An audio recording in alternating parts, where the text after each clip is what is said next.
Hello বন্ধুরা, আসসালামু আলাইকুম। আজকে ভোর সকাল থেকে ওনাকে নিয়ে টেনশনে আছি আমি। এই নিচে বসে রয়েছে, সকাল সকালে কাকে আর বিড়ালে হামলা করছে ওনার উপর। এখন ব্যথা পাইছে, এখন আর কী করা।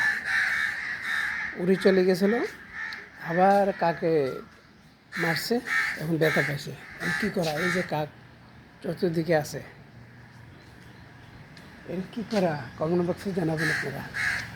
উনি ব্যথা পাইছে, একটু পানি খাওয়াইছি, এই গ্লুকোজের পানি খাওয়াইছি, ওরে ব্যথা পাইছে। উনি ঘুমাচ্ছে নাকি না, শরীরে ব্যথা তো ঘুমাইবে।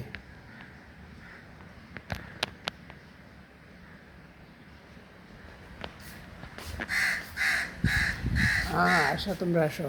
এই যে কাক বসে রয়েছে উপরে, এই যে